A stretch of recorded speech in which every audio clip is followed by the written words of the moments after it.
What's up, traders? Welcome back to my YouTube channel. Okay, so today I'll be making a video on relationship between pips and leverage and lot size. Okay, so formerly I've made a separate video on leverage and lot size, and I've also made a separate video on pips. So you can go ahead and watch those ones first, and before we dive into this one. Okay, so this one will be centering on how the three of them relate, how you can use it to calculate your potential profit and loss before entering a trade. As a trader, you should know what is involved in the trade that you are entering. You should know your potential loss, you should know your potential profit. If you don't know all those before entering a trade, then you are simply gambling. Okay, so first of all, how do we calculate pips? Okay, so I'll be just be reading what I have here, and I'll be using this trade as a example. This trade I took it this week, so I'll be using it as an example. Okay, so let me delete this so it can be visible. Okay, now, all right. So to calculate pips, you first of all need to understand that we start referencing from the fourth digit after a decimal point. Okay, so look at what we have here. Pips, the value of one pip is 0.0001, right? The value of one pip is 0.0001, meaning if I want to start counting pips, if I start from 1, I'll write 0.0001. You notice how that one is the fourth digit after the decimal point. That's where we start referencing pips from. Okay, so if one pips is 0.0001, then what will two pips be? It will be 0.0002. Okay, if that's the case, what will 10 pips be? 10 pips will be 0.0010. 35 pips will be 0.0035. All these are just simple arithmetics, right? So it's just easy for you to understand that first aspect. When we are talking about pips, we are talking in reference to the fourth digit after the decimal point. So this applies to every forex pair that you might want to trade, with exception to USD JPY, any JPY pairs at all. JPY pairs are the Japanese yen. So the way you calculate the pips for those pairs are different. Okay, but today we'll be looking at how to calculate the pips for every other forex pair except JPY pairs, right? So if we already know that one pips is 0.0001, 2 pips, we know the value, 10 pips and 35 pips. Then what if they give us this way? 0.0009 is how many pips? It's simply 9 pips. Very easy to see, because 9 is the fourth digit after the decimal point. Now, what about 0.0105 is how many pips? Should we say it's 5 pips? Because 5 is the fourth digit after the decimal point, right? But no, 5 is the fourth digit after the decimal point, but in front of 5 we have 0. In front of 0 we still have 1. So there are significant figures in front of 5. So we just write out the 5 and write out all the figures in front of it. You get the reason why we are just writing 9 and we don't write the 000 in front of 9 is because those 3 zeros are insignificant. But let's say if one of those zeros is maybe a significant figure like 1 or 2 or 3, then it will change. It will not be 9 again. So that's why here, the second place, we have 0.0105. So the fourth digit after the decimal point is simply 5. But because we have 0 in front of 5 and we have 1 in front of that 0, so it's making it 105 pips. I hope you can understand this. So what if it's something like 0.0160? 0.0160. How many pips would that be? Okay, that should simply be 160 pips, right? Okay, so now let's take this trade as an example. You see this trade here, I took it this week. Okay, so in case you don't understand what this box simply means, this box has two parts. The first part is the hash part, which tells the reward, and this green part, which tells the risk. You see this center line between the ash and the green part is simply the price at which I'm entering the trade. Okay, so what this simply means is that I want to enter at this center line and I'm putting my stop loss here, meaning if price comes and go below this box, I don't want to be in that trade again. Immediately the price hits the end of this green box, I have lost the trade and I am out in loss. And this ash part means this is my target. So if price goes above this, I want to take my profit.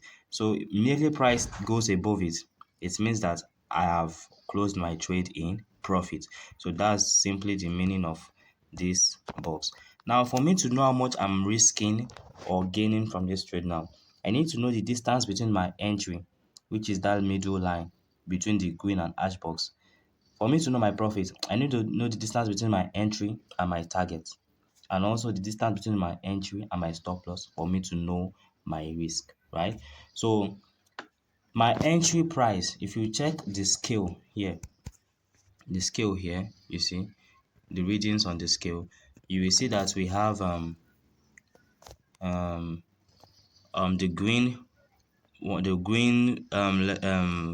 number written here is simply my stop loss because my stop loss is green, right? So the ash written just above the green is my entry, while the one above here, the 1.15654 is my target, right? So those are showing me the price at which I want to enter a trade, the price at which I set my stop loss, and the price at which I want to take my profit. So for me to know the distance, when I talk about the distance, I'm simply talking about pips. The distance between my entry and my target is in pips. The distance between my entry and my stop loss is also in pips. So all I need to know is to find the distance between them, which will be in pips. I'll multiply it by the lot size I use to take that trade for me to find my potential profit or my potential loss. Okay, let's go ahead. So the entry, according to the trade now, the entry is 1.14670. You can see it at the right side of the screen on the scale, right? The target is 1.15654. You can see it, and the stop loss is 1.14502, the green number. Okay, so target minus entry will tell me how many pips I'm targeting. Entry minus stop loss will tell me how many pips I'm risking. It's as simple as that.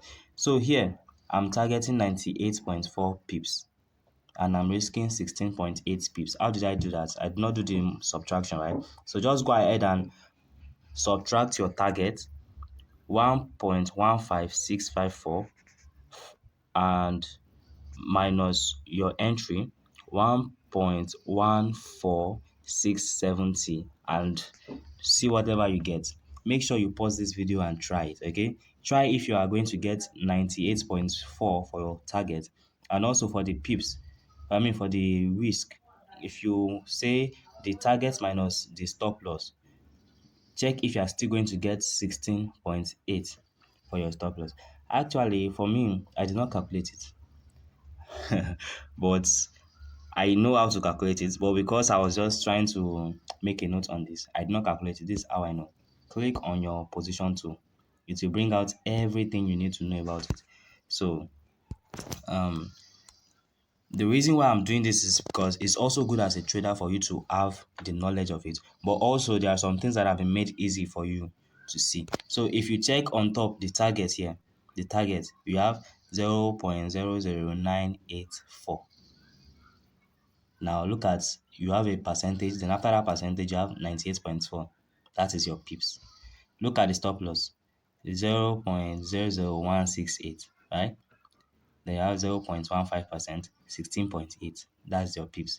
So the pips at the bottom, 16.8, is how much you are risking, and the one at the top is how much you are risking. So what's left now is for us to convert it to dollar, to money, right?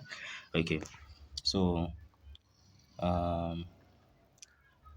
So I'm targeting 98.4 pips and I'm risking 16.8 pips.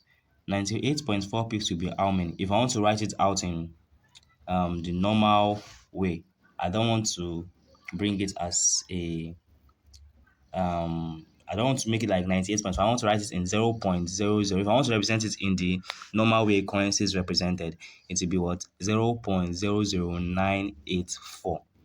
Why? Because the 8 is the fourth digit, right? But we start referencing pips from the fourth digit after the decimal point, which is the 8 now. So we write 8, then we have 9 in front of it. 9 is the only significant figure in front of it. These other zeros are not that important. But at the back of 8, we have 4. That 4 should not confuse you. That 4 is smaller than 8, right? That 4 is simply pipette. That's why you see that 98.4. So that 4 is a pipette, and a pipette is smaller than a pips. A pipette is just 0.1 of a pips. Sometimes you can neglect it, and but it's also good to use it in your calculations. Okay, so notice that zero point 0.4 is not the fourth digit, it is the fifth digit. It is called pipette. Okay, now 16.8 pips will be what? It will be 0.00168. That 8 is also the pipette, you get. So this is where lot size now comes in to affect your profit or loss. Okay, so I already explained what leverage is, what lot size is in my previous videos. You can go there. You can go to those videos and refresh your knowledge before you continue watching. Okay, so if I enter this trade with 0.1 lots, what is my potential risk and what's my potential profit? Okay, entering a trade with 0.1 lot simply means I'm entering with 10,000 units, right? I'm entering with 10,000 units of that trade. So it means I'm risking $16.8. How did I get that? Simply my pips times my unit, which is the lot, should give me the amount I'm risking. So here 0.00168 times my unit is what? 10,000 units should give me what? $16.8. So in brackets, you see, recall that pips times your lot size should give you a profit or your loss. And for those of you that are confused of how I get 10,000 units, remember that a standard lot is 100,000 units. Then 0.1 of 100,000 will be what? It will be 10,000 units. It's as simple as that. That's why I say everything you are learning will work hand in hand for you to be a successful trader. Okay, so now what's my potential target? My target will be 0.00984 times 10,000 units, right? So if I do that calculation, I will get $98.4. Okay, so that's simply how to calculate your profit and your loss using pips and the knowledge of lot size and leverage. Okay, leverage does not do much. Sorry if you could hear background noise. Okay, so that's my mom calling me. Alright, so leverage does not do too much in a trade. Leverage just has to do with how much your broker is willing to allow you enter a trade that your own capital is that your own capital cannot enter, right? So leverage like it is how much your broker can borrow you. Like it's kind of borrowing you to enter a trade, right? So just go and watch the video on leverage. While it's lot size that actually multiply the effect of that trade, it magnifies the effect of that trade. Okay, so let's say I have a account size of $100 and I'm entering. Maybe I want to buy something which one unit will cost $1.1, for example, because that $1.1 is very small, and also because the price changes in the currency market is very negligible. That's why we need lot size. So let's say I now buy something that one unit is $1.1. I buy 100,000 units, which is one standard lot. How much am I going to be needing for that trade? Something that is supposed to be $1.1. I'm now buying 100,000 units of it. It will be 1.1 times 100,000, right? So, and me that my account balance is $100, I won't be able to enter that trade. So that's where the effects of leverage comes in. And depending on on your leverage size, um, the trades you can enter is not just maybe because your broker can provide you any leverage size, you can enter a trade of any amount. No, there is a way you relate your leverage and your lot size for you to take proper risk management. So I urge you to also watch that video, okay, for a better understanding. Okay, so I'm giving you an assignment. Let's say I enter a trade with 0.5 leverage. What is my potential profit and what is my potential loss? Okay, I want you to do this and drop your answer in the comment section so that I can know if you are really following up or you are lost entirely. Okay, so thanks for watching. I appreciate that you watch up to this point. Okay, so I'd like you to like and subscribe to my channel so that you can be the first to get notified whenever I drop a new video. So thank you for your time.